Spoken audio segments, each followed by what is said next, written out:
झारखंड की आवाज YouTube news channel को सब्सक्राइब जरूर करें, लाइक, कमेंट और शेयर करना ना भूलें।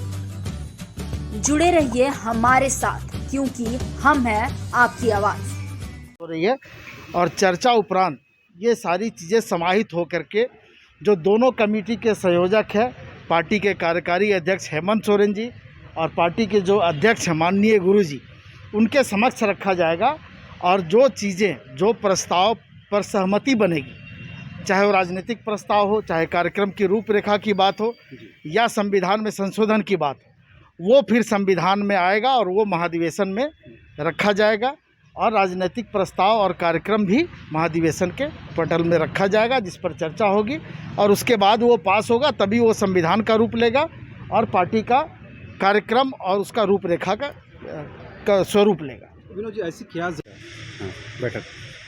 देखिए, आज संविधान संशोधन कमेटी की बैठक थी 11 बजे से लेकर के 2 बजे तक, और उसके बाद 2 बजे यानी भोजनावकाश के बाद राजनीतिक प्रस्ताव एवं कार्यक्रम रूपरेखा समिति की बैठक है। और जो भी माननीय सदस्य इसमें हैं वो सारे लोग यहाँ पर उपस्थित हैं, 1-2 लोगों को छोड़ करके। और कुछ संशोधन संविधान संशोधन कमेटी के सामने भी आया है, उस पर भी चर्चा हुई है। राजनीतिक प्रस्ताव क्या आएगा महाधिवेशन में, क्या कार्यक्रम पार्टी के तरफ से लिया जाए, नहीं, अभी तो बैठक चल रही है। अगर पार्टी महसूस करेगी, अगर माननीय सदस्य महसूस करेंगे कि किसी तरह का संशोधन होना चाहिए, तो वो अपनी राय या अपना संशोधन देंगे, जो संयोजक के सामने रखा जाएगा।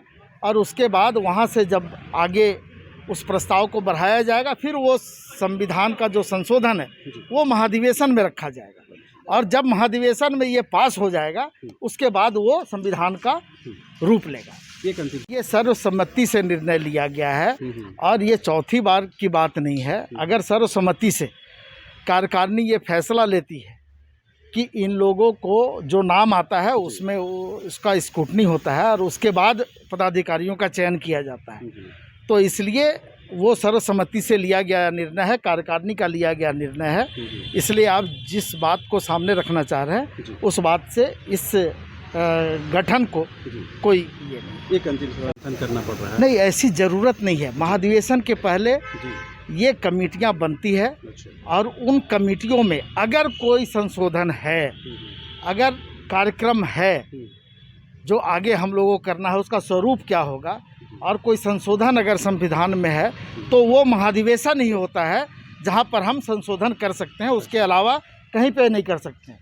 तो ये पार्टी का जो महाधिवेशन है प्रत्येक 3 वर्ष के बाद किया जाता है, तो इसलिए पार्टी महसूस करती है कि अगर कोई संशोधन है तो उस संशोधन को यहाँ पर लाया जाए, जिससे संविधान में संशोधन किया जा सके।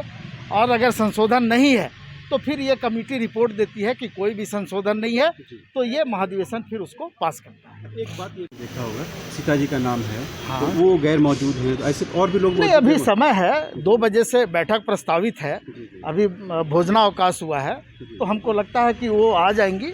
लेकिन अभी जिन लोगों को कमेटी में रखा गया था तो उसका कोरम पूरा हो चुका है, थोड़ी देर बाद बैठक प्रारंभ होगी। अगर वो आ जाती हैं तो बहुत अच्छी बात है, नहीं तो उनके तरफ से किसी तरह का कोई विचार होगा तो वो लिखित रूप से भी आता है।